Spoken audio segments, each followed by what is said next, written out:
जय श्री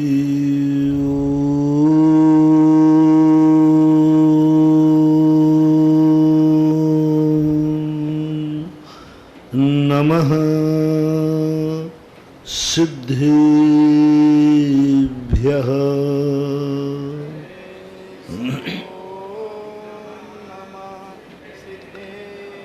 जय श्री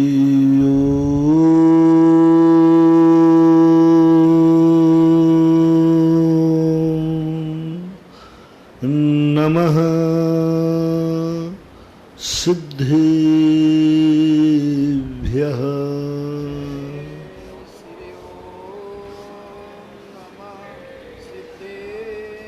जय श्री नमः सिद्धेभ्यः।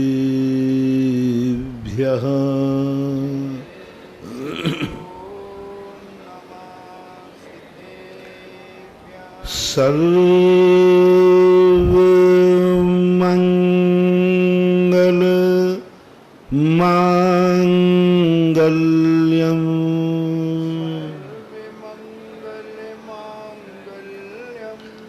सर्वकल्याणकारकम्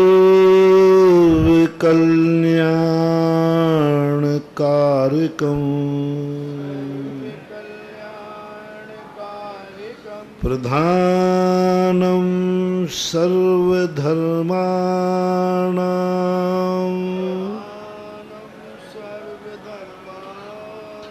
जैनं जयतु शासनम्। जैनं जयतु शासनम्। जैनं जयतु शासनम्। पंच परमेष्टि भगवान की, आचार्य श्री गुरुवर कुंद कुंद महाराज की, आचार्य श्री गुरुवर विद्यासागर महाराज की।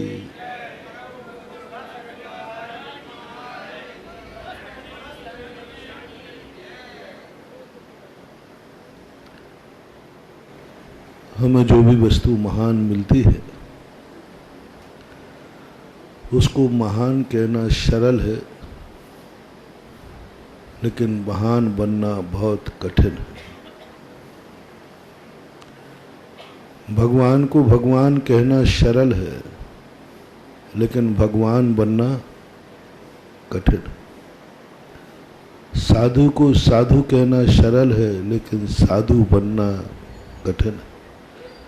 अच्छे इंसान को अच्छा कहना बहुत सरल है, लेकिन अच्छा बनना। एक व्यक्ति ने कहा, महाराज जी हमारा दोस्त बहुत अच्छे, रात में नहीं खाते, आपका प्रवचन सुनते हैं, ज़्यादा बोलते नहीं हैं, चुपचाप रहते। मैंने कहा आपको महसूस हुआ कि अच्छे? बोले बहुत अच्छे हैं। तो मैंने कहा तुम कितने अच्छे हो? बोले महाराज मेरा नाम ही मत पूछना। क्या होगा इससे? जैन दर्शन कहता है अच्छे व्यक्ति की उपलब्धि जब सार्थक है जब उसकी अच्छाई अपने में आना शुरू हो जाए। अच्छे को अच्छा तो दुनिया कह देता है, बहुत बार हुआ।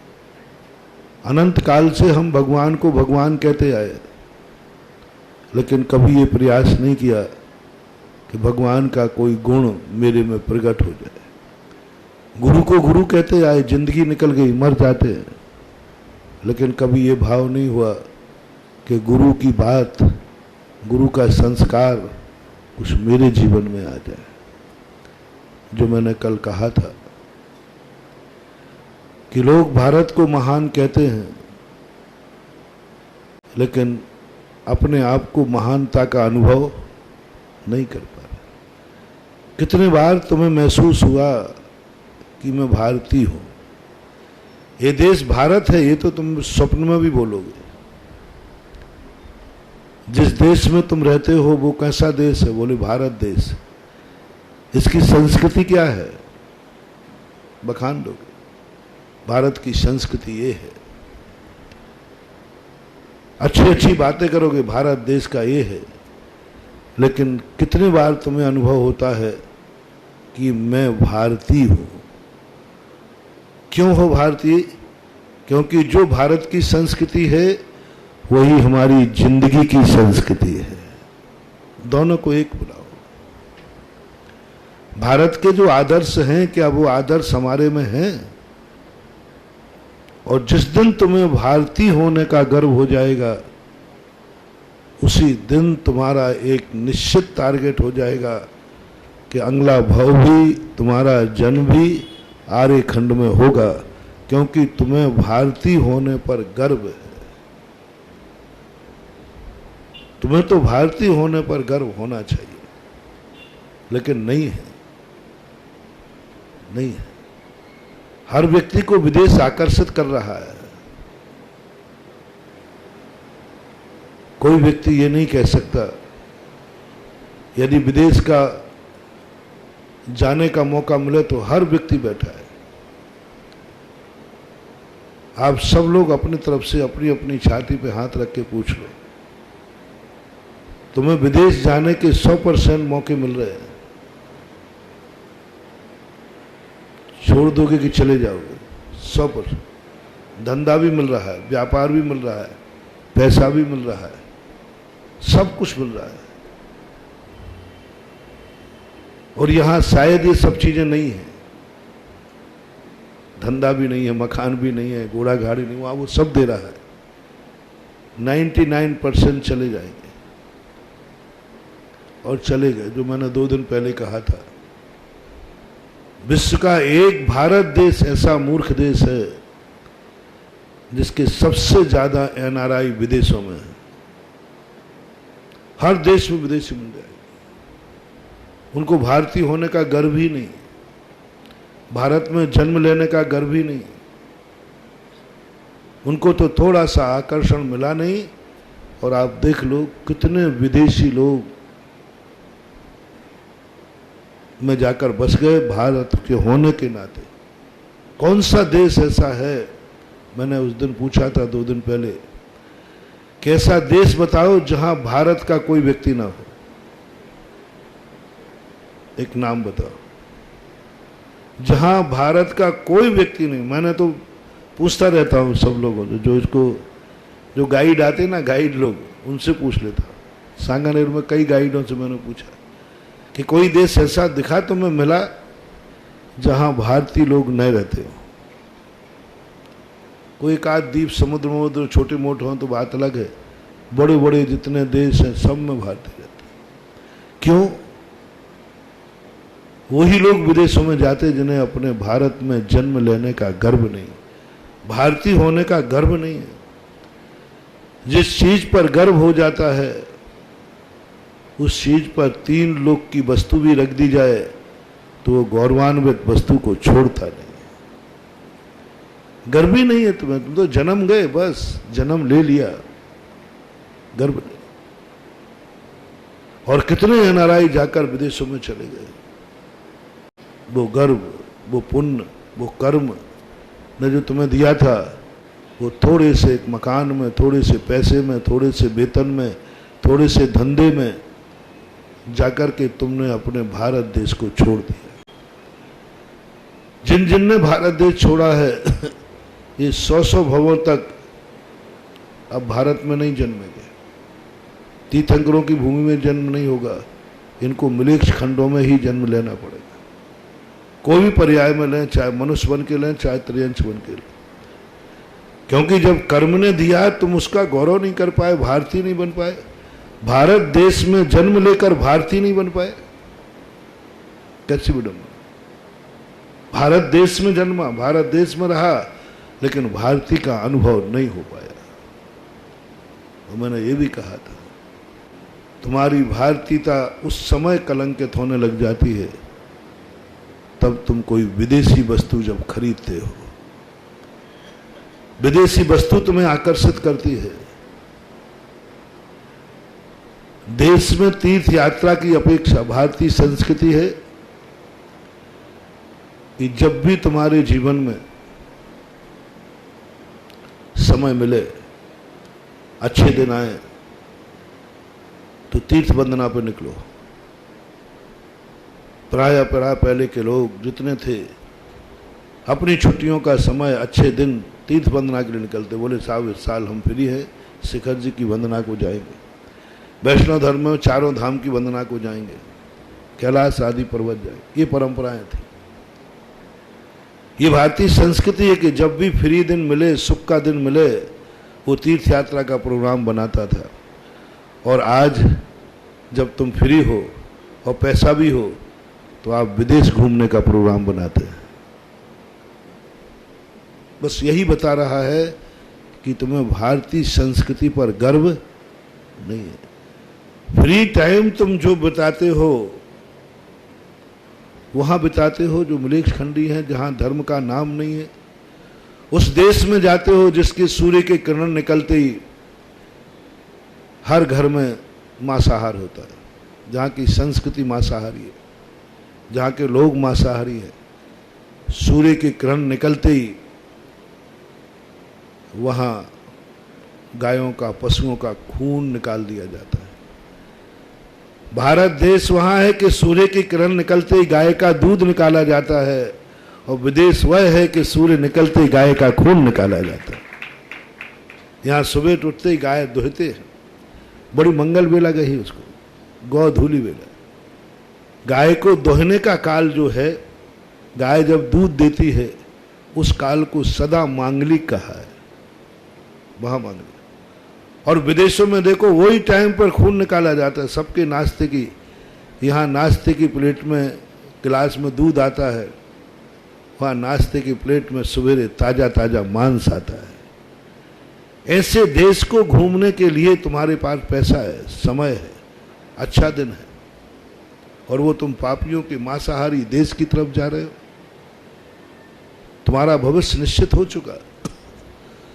पापियों के अच्छा दिन पापियों के बीच में व्यतीत करोगे तो पापियों के यहां ही जन्मोगे। अच्छा दिन तुम पापी क्षेत्र में व्यतीत करोगे तो तुम्हारा अगला जन्म उसी पापी क्षेत्र में होगा। कर्म तो कहता है जाकी रही भावना जैसी सो देखी। तुम्हें अच्छा कहाँ लगता है? अमेरिका में अच्छा कहाँ लगता है? पापियों के बीच में। जाओ, मैं तुम्हें वहीं पैदा करूंगा, भारत देश की एक सीट खाली करो। कहा था ना 2-4 दिन पहले हमने कि आज 99% लोग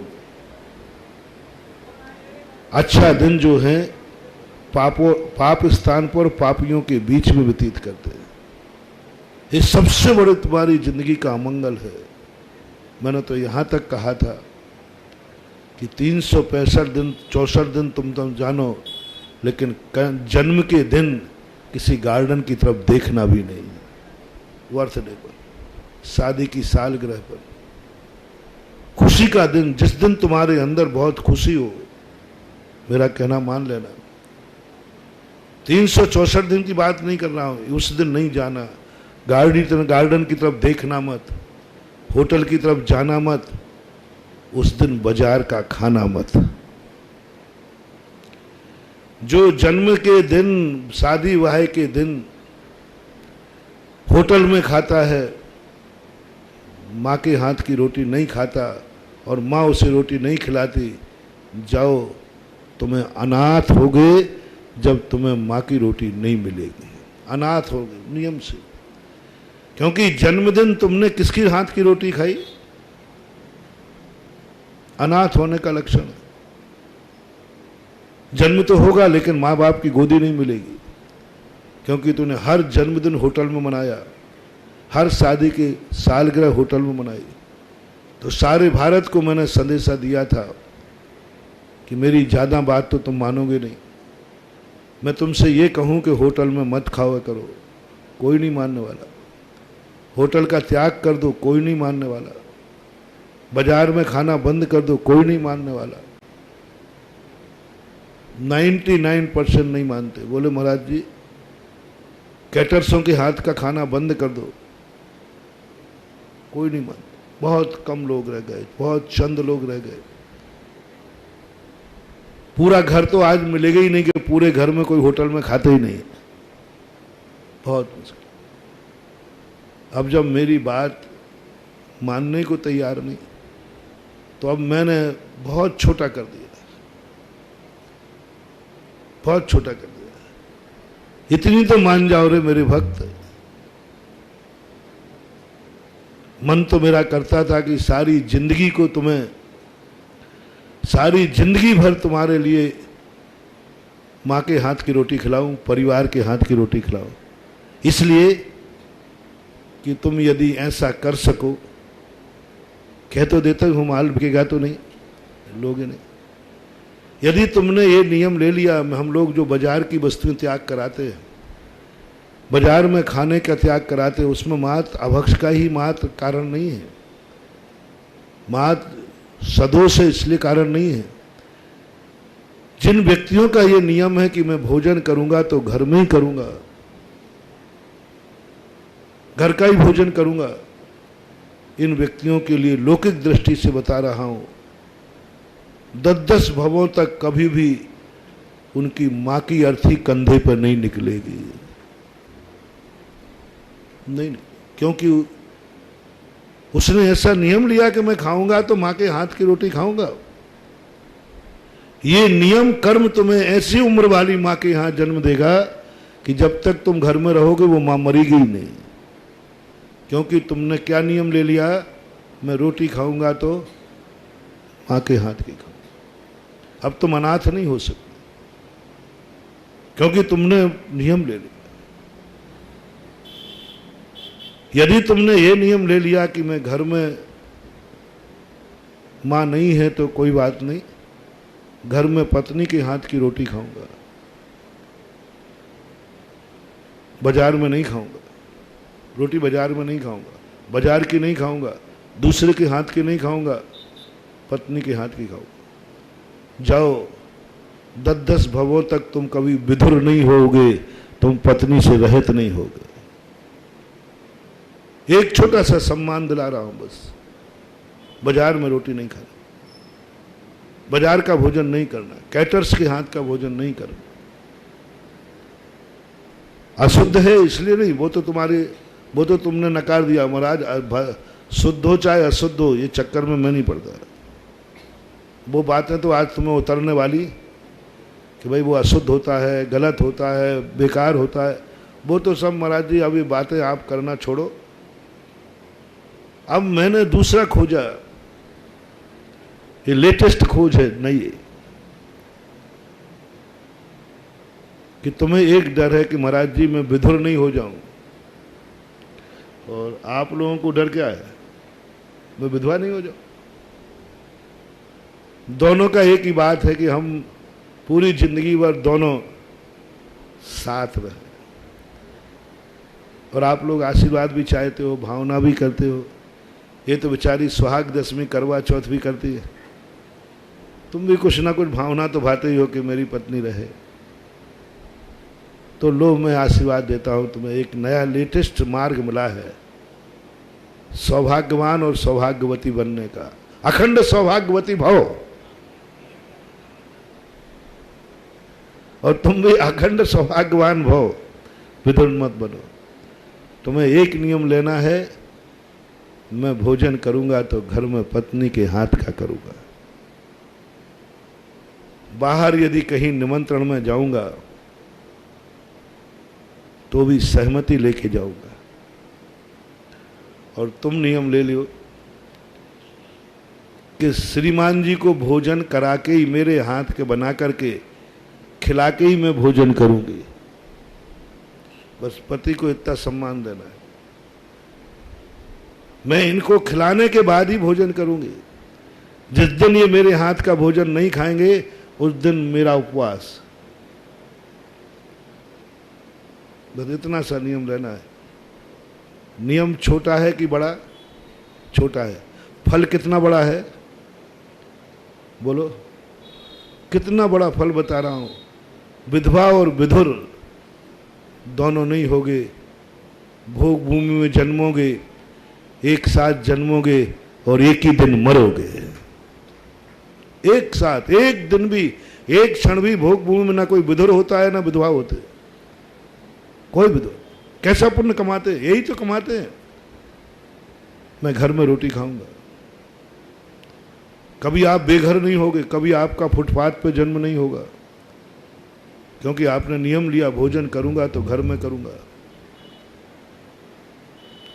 हम लोगों को क्यों कहा गया कि तुम श्रावक के यहीं भोजन करो, श्रावक के यहीं भोजन करो? क्यों? अरे वो शुद्ध भोजन यदि मेरे कमरे में आ जाए तो आपत्ति क्या है, बता दो, क्या दिक्कत? शुद्ध भोजन कह रहा हूं, नहा धो करके बढ़िया, दूसरे चौके में तुम ले ही जाते, उस घर में नहीं जाके कमरे में दे जाओ ना बढ़िया शुद्ध भोजन की थाली। अरे भाई देखो, गर्मी पड़ती है, कॉलोनी में तुम्हारे घर दूर होते, जितना तुम्हारा पानी पी के आता हूं वो रास्ते में सुखा देते हो, तो अच्छा क्यों ना हो कि शुद्ध भोजन महाराज को महाराज के कमरे में ही खड़े होकर ले लूंगा, कोई बात नहीं, आप दे देना। मैंने इस पर सोचा, इस व्यवस्था में आपत्ति क्या है, बताओ क्या कमी दिख रही है? सुनो, इसमें आपत्ति क्या हो रही, बता दो, दिक्कत क्या है? बाकी बात, शुद्ध भोजन बढ़िया थाली में लगाकर, शुद्ध बढ़िया बिल्कुल नीचे देखते हुए आओ। जब तुम दूसरे चौके में जा सकते हो तो मंदिर में क्यों नहीं आ सकते? दिक्कत क्या है? तुम तो बताओ, कोई भी व्यक्ति बताओ, इसमें हानि क्या है? शुद्ध भोजन जब आप थाली लगाकर दूसरे चौके में जा रहे हो तो यहां लेके आ जाओ, क्या फर्क पड़ता है?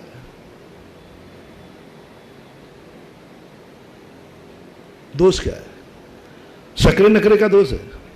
तो चलो शकरा शकरा लानी मत,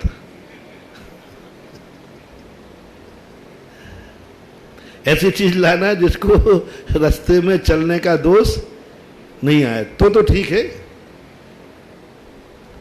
क्यों नहीं? क्या कारण? शुद्धि अशुद्धि का तो विकल्प खत्म ही कर दिया। बहुत बड़ा मनोविज्ञान है। जिस दिन श्रावक साधु के लिए आहार, बीमारी हाली की बात नहीं कर रहा हूं, यदि ये परंपरा हो जाएगी, उसी दिन श्रावक खत्म हो जाएंगे, महाराज अनाथ हो जाएंगे, महाराज अनाथ हो जाएंगे, श्रावक रहेगा ही नहीं, मिलेगा ही नहीं श्रावक। कितने तक विहार कर लो, श्रावक मिलेगा ही नहीं, जब तक श्रावक का नियम, जब तक साधु का ये नियम है कि मैं वहीं खाऊंगा जहां श्रावक खाता है। ये बहुत बड़ा मनोविज्ञान है। ऐसे मुनियों को जहां भी ये विहार करेंगे, श्रावकों से वो नगरी भरी पड़ी मिलेगी, श्रावक ही श्रावक। क्योंकि मैंने श्रावक का कितना बड़ा सम्मान कर लिया। मैं आहार, देखो जिनवानी ने आहार किससे लेंगे? 2 ठोल बढ़िया नौकर लगा दो, शुद्ध वाले लगा दो ना शुद्ध लगा दो, 2 नौकर लगा दो महाराज। श्रावक के हाथ का क्यों ये परेशानी दी जाती है? जो जितना बड़ा आदमी हो उसके यहाँ उतने ही नौकर होना चाहिए। भोजन के लिए नौकर लगा दो, बढ़िया आराम से बनाएगा, खिलाएगा, तुम फिर ही धर्म मिट जाएगा, श्रावक मिट जाएगा।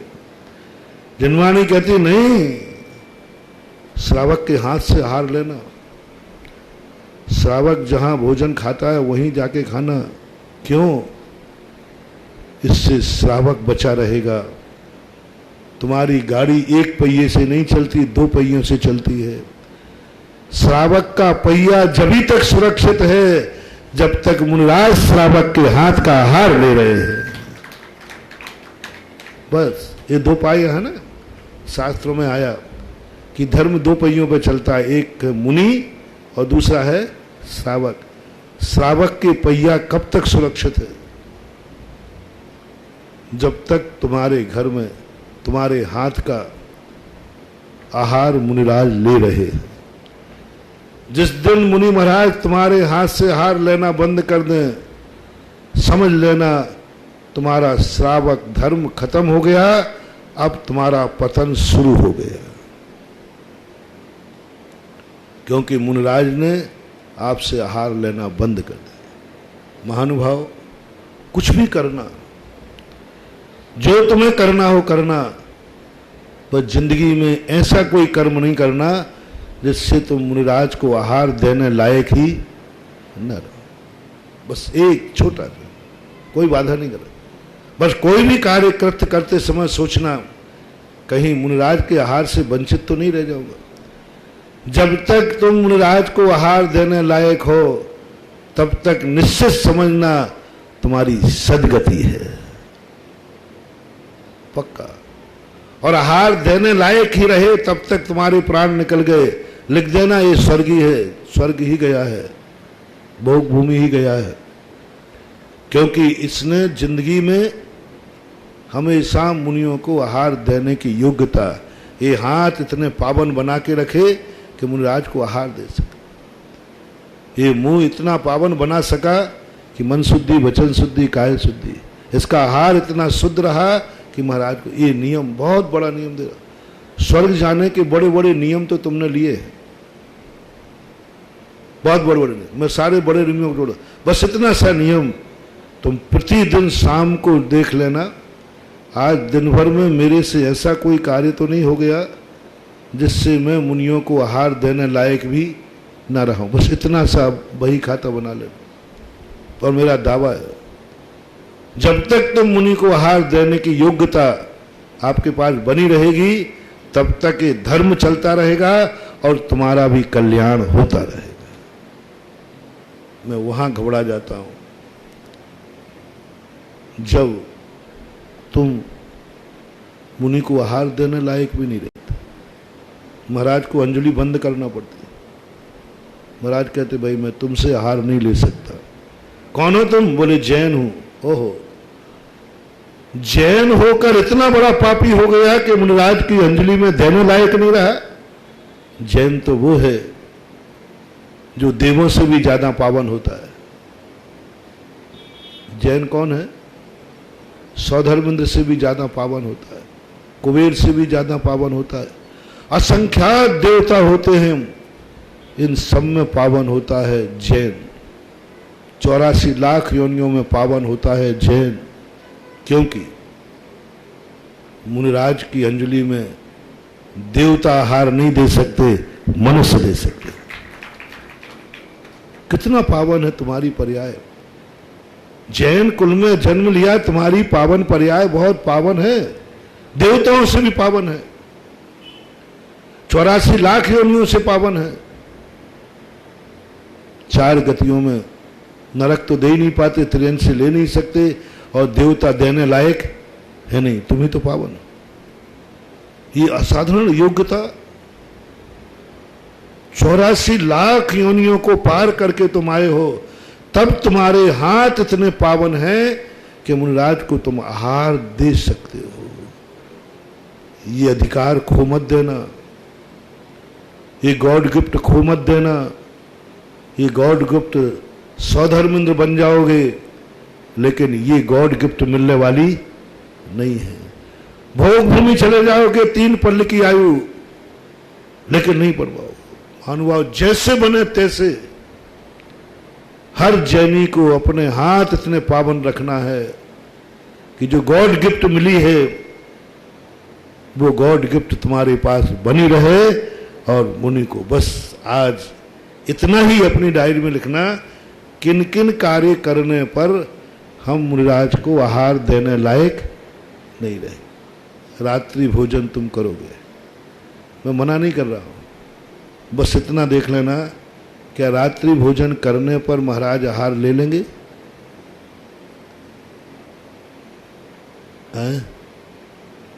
भाव आवे नहीं लेंगे, थाली फेंक देना, भूखे सो जाना और कह दूं भूखे मर जाना, सो नहीं जाना, भूखे मर जाना। लेकिन मैं रात्रि भोजन नहीं करूंगा। क्यों? इसलिए नहीं कि वो पाप है, इसलिए नहीं कि हिंसा है, इसलिए नहीं कि वो गलत है। ये सब बातें तो तुम्हारी समझ में अब आती नहीं आजकल। इसलिए कि मैंने रात्रि भोजन किया तो मैं मुनिराज को आहार देने लायक नहीं रहूंगा, क्योंकि मेरा गुरु आहार नहीं लेगा। जब तुम गुटखा खाओ, खाना खूब जम के खाना, कोई मना ही नहीं। बोतल भी मिले तो वो भी पी लेना, कोई बात नहीं, कोई बात नहीं, कोई बात नहीं, मना नहीं कर रहा हूं। बस पीते समय खाते समय ये देख लेना कि इसको खाने और पीने के बाद कहीं मैं महाराज की अंजलि में आहार देने से वंचित हूं, क्योंकि सबसे बड़ी गॉड गिफ्ट है ये। 84 लाख योनियों में ये मुझे मिला है अधिकार, और मैं एक छोटे से गुटखा और छोटी की शराब के नशे से मैं इस अधिकार को खोना नहीं चाहता। फेंक दो पुड़िया, फेंक दो। बस इतना सा तुम ध्यान रख लिया, तुम्हारा ये श्रावक पना भव भवांतरों तक कायम रहे। जब भी तुम मनुष्य बनोगे, जैन कुल में जन्म लोगे, अनेक कारणों में। क्योंकि तुमने एक ही नियम लिया, मैं जिंदगी में कुछ भी करना पड़े, मैं वो कार्य नहीं करूंगा जिससे मुझे मुनिराज को आहार देने का अधिकार खत्म हो जाए। एक छोटी सी बात। और हम लोग नियम लेते कि चाहे भूखों मर जाएंगे, लेकिन हम स्वयं अपना बनाकर भोजन नहीं खाएंगे। हम भूखों मर जाएंगे, लेकिन हम श्रावक का बना हुआ, और श्रावक जहां खाता है वहीं मैं खाऊंगा। यदि मेरा ये नियम मन वचन काय से फलता रहा तो मैं सदा मुनि बनूंगा। उस देश में बिहार होगा, उस देश में जहां हर कोस पर जैनियों के घर मिलेंगे चारों तरफ। क्योंकि श्रावक कुल को जिंदा रखना है तो मुनिराज को श्रावक के घर आहार करना पड़ेगा।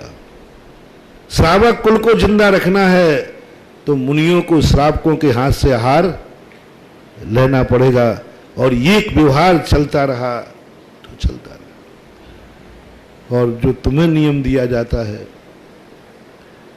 कि मुनि को आहार देने के बाद ही आहार करना, ये बताओ, आहार करने के बाद देने में क्या नुकसान है? बता दो, क्या बोले?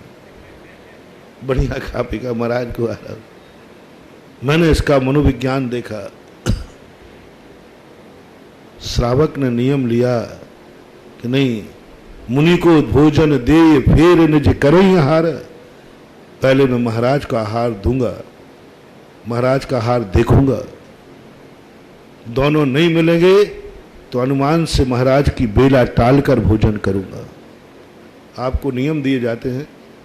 पहली बात, आपके नगर में महाराज हो तो कभी भी, मेरा कहना बहुत बड़ी बात कह रहा हूं, बात छोटी है लेकिन जिंदगी में फल बहुत बड़ा है।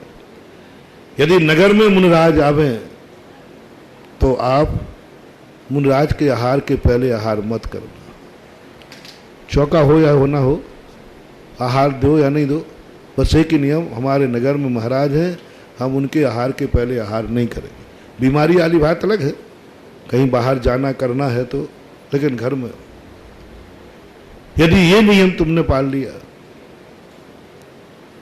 और यदि हमारे नगर में महाराज हैं, जब तक हम देखने जा पाए या नहीं जा पाए, लेकिन जो उनकी आहार की बेला है अनुमान से, उस बेला को टाल करके ही आहार करूंगा। जाओ, इतना मात्र नियम से आप उस क्षेत्र में जाकर के 10-10 भवों तक जन्म लोगे जहां मुनियों का विहार सदा मिलेगा।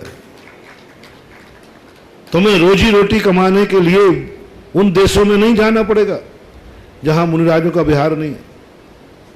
तुम्हें आजीविका के लिए तुम्हारा ट्रांसफर वहां नहीं होगा जहां मुनिराज नहीं जा सकते। तुम्हें रोजी रोटी कमाने के लिए उस देश में, उस प्रांत में नहीं जाना पड़ेगा जहां मुनिराजों का दर्शन ही नहीं होगा। क्योंकि आपने एक नियम लिया है कि मेरे नगर में रहते हुए हम उस बेला में आहार नहीं करेंगे जहां मुनिराज रहते हैं। मुनिराज के हार। और जीवन भर का नियम ले लिया कि सामान्यतः मुनिराज 8:30 बजे के बाद उठते हैं, 9 बजे लगभग मान लो, 9 से 10 के बीच में हमारे मुनिराजों का आहार होता है। हम 9 बजे के पहले कुछ भी नहीं खाएंगे पिएंगे, क्योंकि ये मेरे मुनियों के आहार की बेला है। तो तुम्हारा विधेय क्षेत्र में जन्म होगा, जहां सदा तीर्थंकर जैसे मुनिराज मिलेंगे।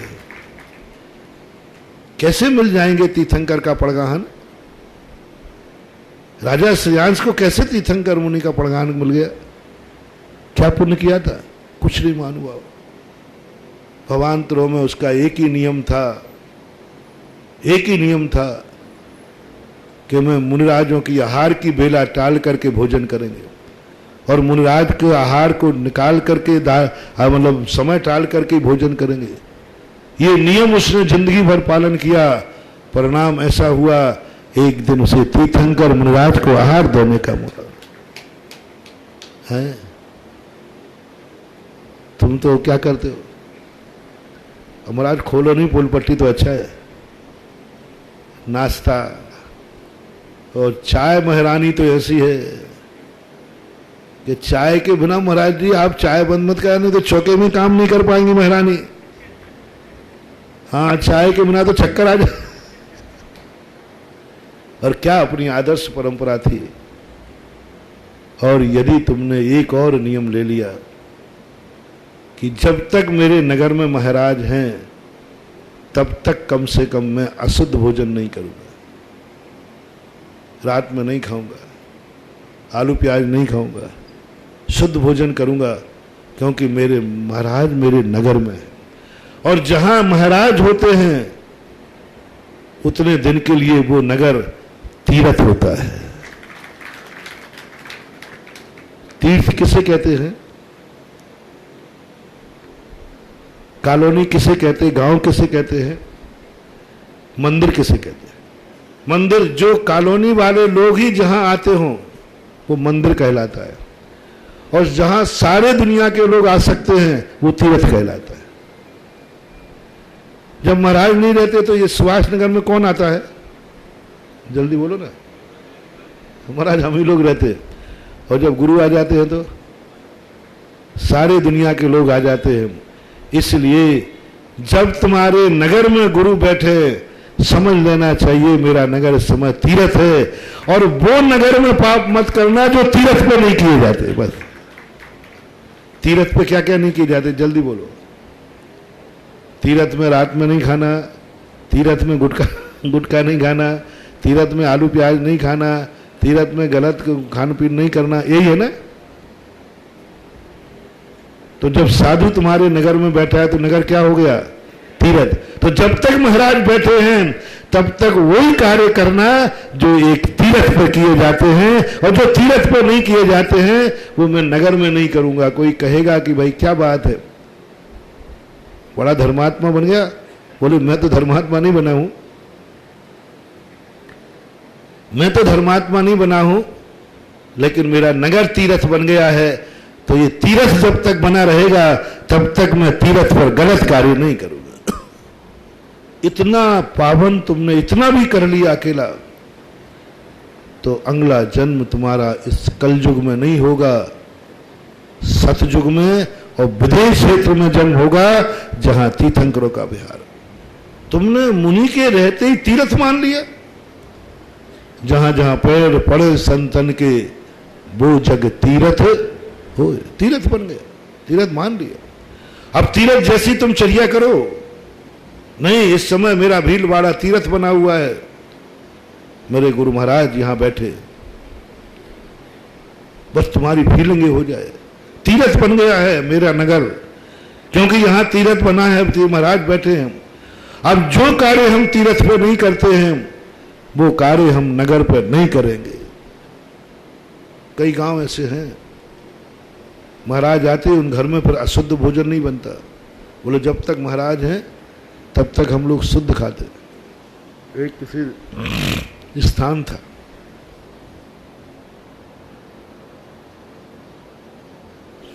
चालीस 50 घर, हर घर में चौका लगा। 2-3 साधु थे, तो उन्होंने कहा भैया इतने चौके क्यों लगा रहे, मैं तो 2 दिन से ज़्यादा रुकूंगा ही नहीं,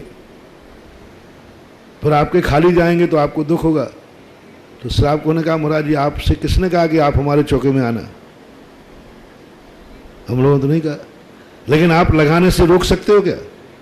आप नहीं है ना, ये आपका निर्णय है, लेकिन हमारा कर्तव्य तो है खड़े होना।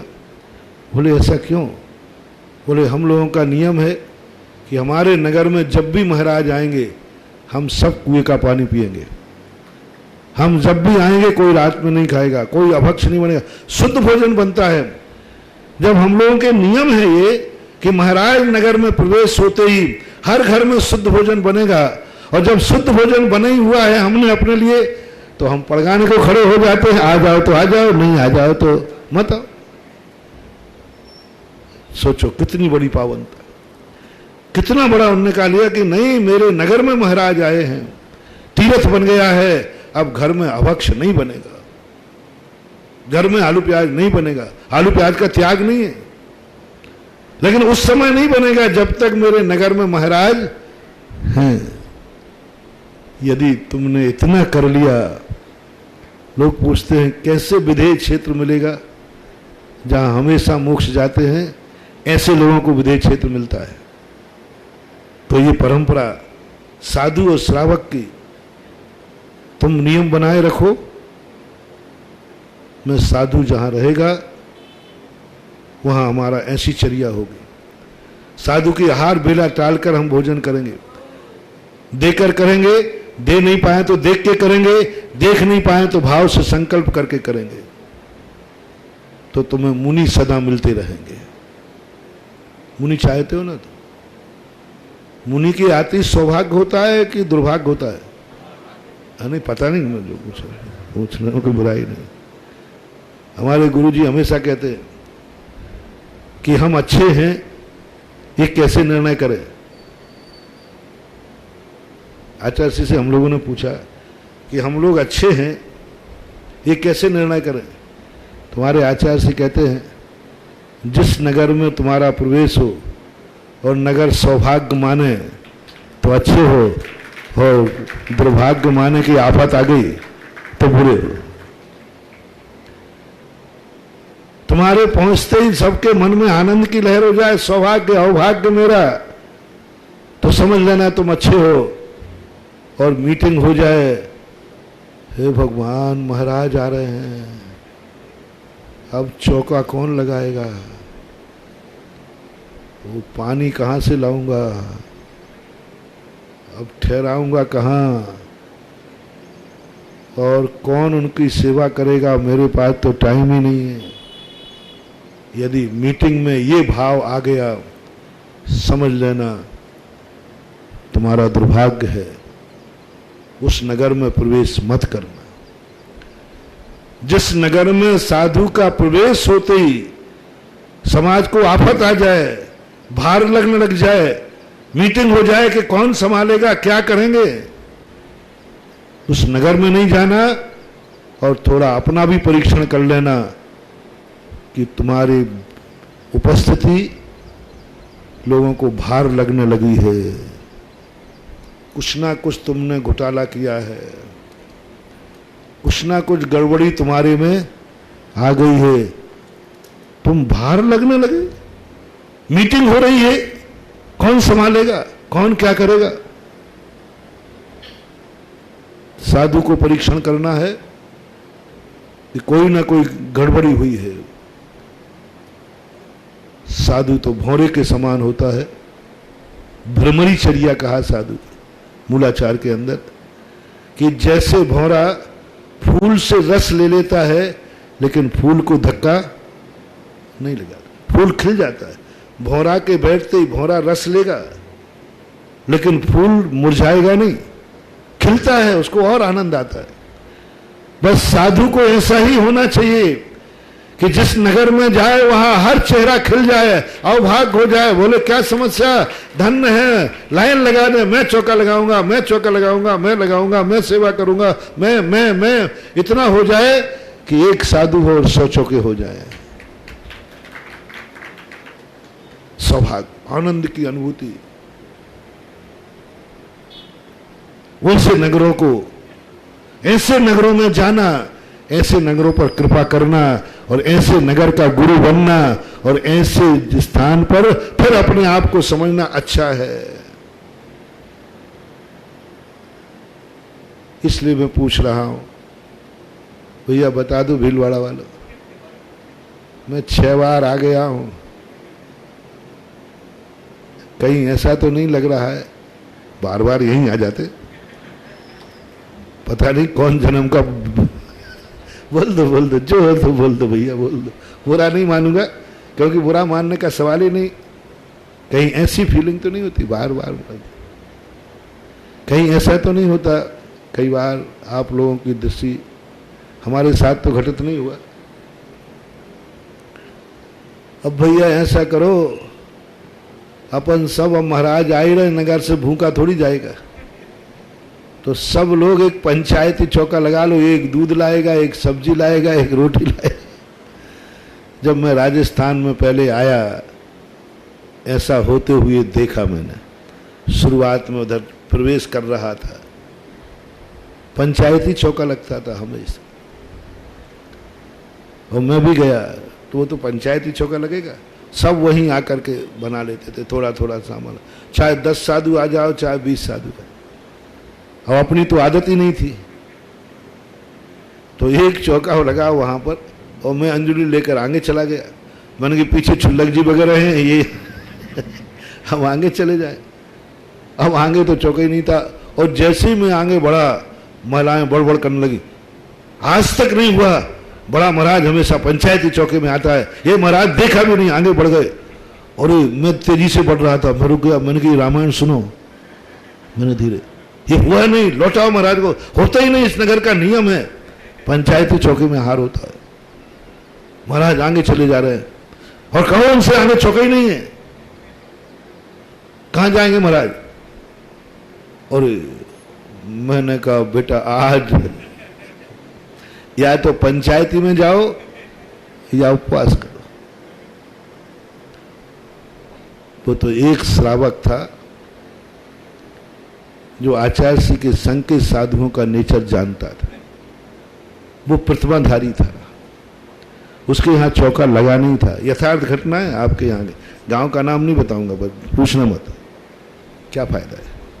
तो वहां जाकर के उसको मालूम था, अरे ये विद्यासागर के चेले हैं,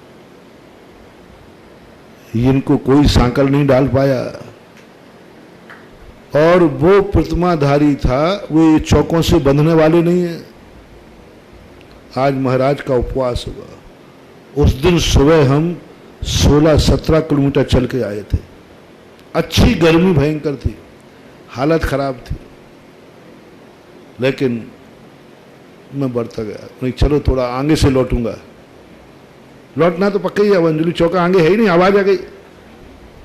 मैंने कहा अंजलि तो छोड़ना ही है, तो थोड़ा सा हमने के 10-15 कदम चढ़ करके छोड़ दूंगा। इतने में वो श्रावक प्रतिमाधारी था, दोनों पति पत्नी, उसने बस वो दौड़ करके, 65-70 साल के होंगे वो दौड़ कर आगे हो गए, महाराज आइए। मैंने कहा ये तो कह रहे थे चौका नहीं है। फिर मैंने कहा कोई हो गया तो चलो, चलते गए, पट्ठा ने 2 किलोमीटर चलाया। अब जहां घर है वहीं तो ले जाएगा, तो तोड़ के चलते गए। मैंने कहा भाई आज चाहे भली नगर के बाहर मिले, और वहां गए, और वो सज्जन प्रवचन सुनने आए थे, उनके यहाँ चौका था नहीं, वो अपने लिए भोजन बना के रख के आए थे, अपने लिए शुद्ध भोजन, अपने लिए। दोनों पति पत्नी थे, परिवार भी था, लेकिन वो अपना अलग बनाते थे शुद्ध भोजन। और बस वहां जाते ही, बस मेरे आगे आगे जाते ही वो एकदम जल्दी जाके पड़काने खड़े हो गए। मैं पड़क गया। पढ़ने के बाद उन दोनों दंपति की आंख में आंसू बार बार, तो मैं समझा आनंद के, उनको ये लग रहा है कि मेरी अकल मारी गई, अपन पहले से चौका लगा लेते। पर उस दिन पहली बार चौथे काल का आहार लिया मैंने। जो शास्त्रों में वर्णन था कि जो अपने लिए बनाए, और कल्पना भी नहीं है कि महाराज आएंगे या नहीं आएंगे। ऐसा हमने सुनाया था ना, रामचंद्र जी का आहार वनवास में, ऐसा अपने लिए भोजन बनाया और महाराज आ गए। स्वप्न में भी नहीं सोचा था कि महाराज आ सकते हैं। अब बुलाना ही नहीं, कोई मतलब ही नहीं चौका, लेकिन वहां क्या आहार हुआ। आज भी उस आहार को तरसता हूं मैं।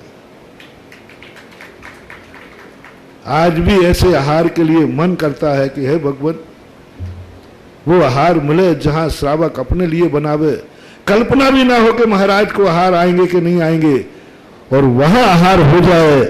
उस दिन की बात तो अभी तक तो नहीं मिला, क्योंकि सब प्री प्लानिंग से करते हैं। महाराज आ रहे हो तो चौका लगाऊं, महाराज आ रहे हैं क्या, पहले बताओ आ रहे हो तो चौका लगाऊं। उसने तो नहीं आ रहे थे तब उसके अंदर आए, और बाद में आकर के समझा तो सब हंगामा खड़ा था। हुआ कैसे ये, पंचायती चौका के बिना। और उस श्रावक से लोगों ने कहा, तुमने चौका कब लगा लिया, जब नियम है पंचायत का चौका लगेगा। तो उन्होंने कहा, साहब मैंने चौका नहीं लगाया, मैं तुरंत दोपहर में सामायिक से उठा, बिहार कर दिया। मैंने कि ऐसे देश ऐसे नगर में नहीं रहना, बिहार कर, बिना बताए कुछ कहा नहीं मैंने, क्या कहने की जरूरत ही नहीं। तो महानुभाव, जब साधु यदि भार बनने लग जाए, समझ लेना या तो साधु खोटा है या उस नगर के विनाश का समय आ गया।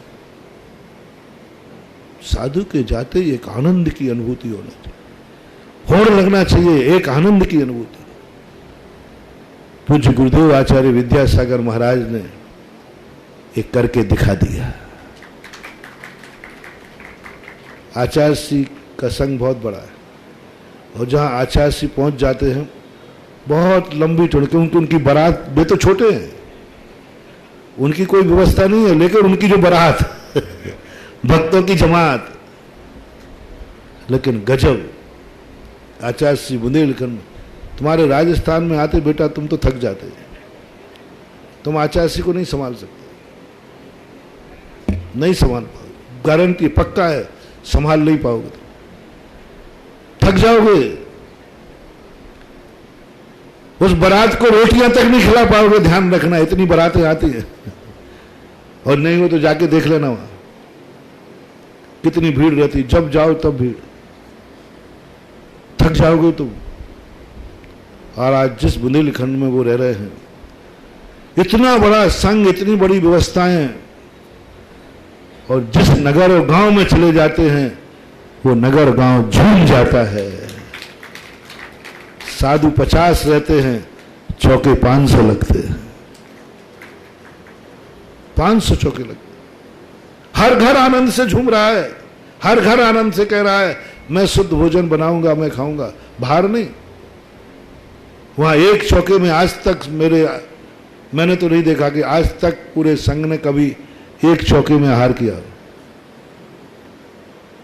और फिर राजस्थान है, इसके बाद फिर दूसरी तुम्हारा पैटर्न क्या है, कितने महाराज हैं,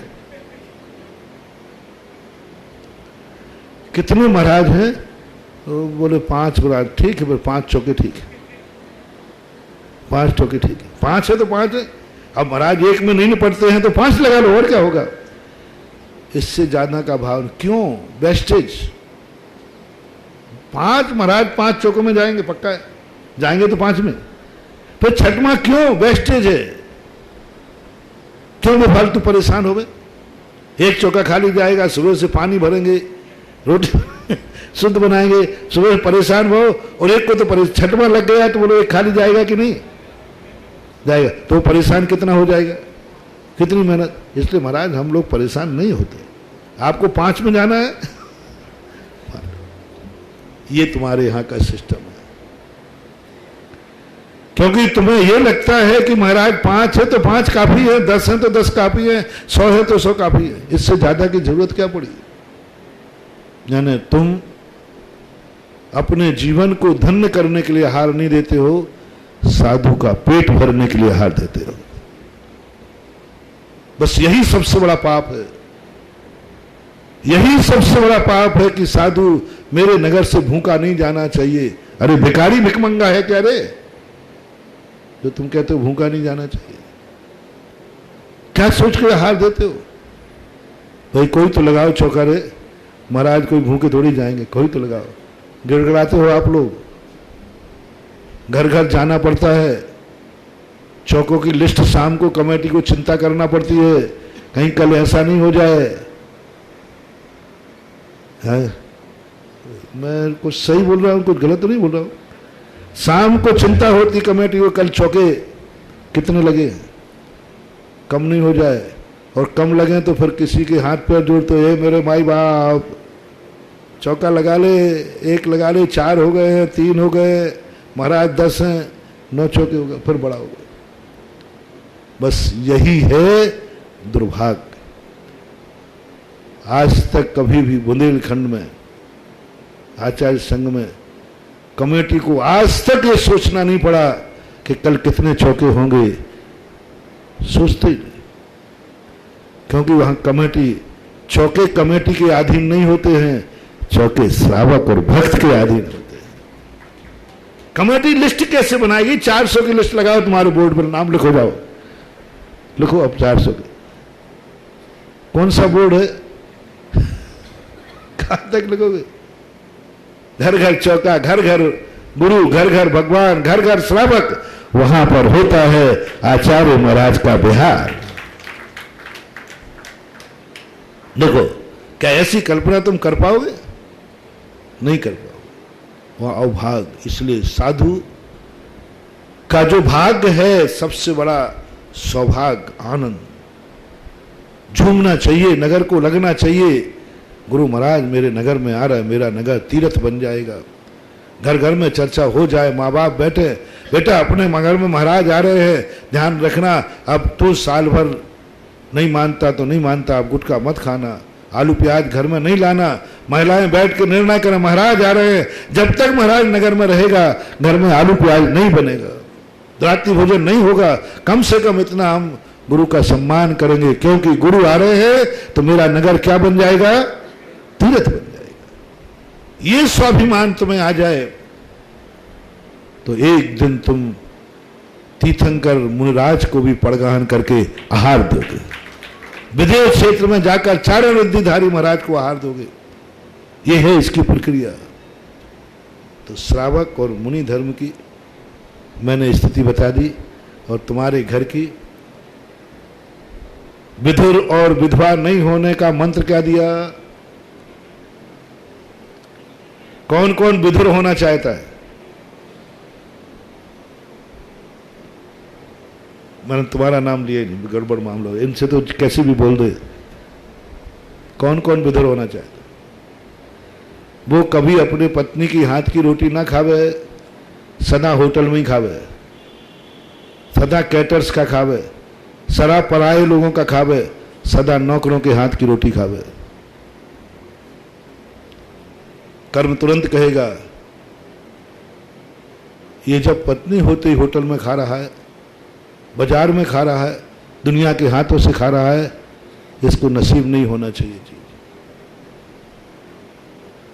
कौन कौन चाहता है कि मैं मां मुझे जन्म देवे, मैं अनाथ हूं, मेरा जन्म अनाथ में हो? बंधु, बहुत बड़ी बात आज सामने आई। यदि तुम चाहते हो कि मेरे माँ बाप सदा इनकी छाया मेरे ऊपर बना रहे, तो जब तक माँ घर में है कभी बाजार में रोटी मत खाना, माँ के हाथ की रोटी खाना, इतना सम्मान दे दो। आज मैं कोई धार्मिक बात नहीं बता रहा हूं, तुम्हारी जिंदगी जीने की बात है। माँ के हाथ की रोटी खाऊंगा, माँ जिंदा है। भरत चक्रवर्ती को भोजन के समय माँ चाहिए, 96,000 रानियां हैं। भरत चक्रवर्ती कहता नहीं, मैं मां परोसी तो खाऊंगा। भरतेश वैभव 24 घंटे में मां को नहीं बात जरूरत थी, भोजनशाला में जाते भरत चक्रवर्ती को माँ चाहिए, 96,000 पत्नियां थी, माँ जिंदा है, माँ पड़ोसी तो खाऊंगा। माँ कहती है अरे छोकरे तू अब चक्रवर्ती बन गया, चक्रवर्ती, 96,000 पत्नियां हैं तेरी, बाप बन गया बाप, तो अभी भी तुम मेरे हाथ की रोटी नहीं छोड़ रहा है। भरत चक्रवर्ती कहता है माँ जब तक मेरे हाथ मेरी जिंदा माँ है तो माँ बनाएगी तो नहीं, लेकिन थाली में तो आएगी तो माँ के हाथ की आएगी। माँ को बैठना पड़ता था, चक्रवर्ती भोजन नहीं करेगा। पत्नी रूठ जाती थी, मैंने रोटी परस दी तो हींग बसा गई, हींग। वो पत्नी रोटी परस दे जिस दिन आंखें निकालता था, माँ कहाँ गई?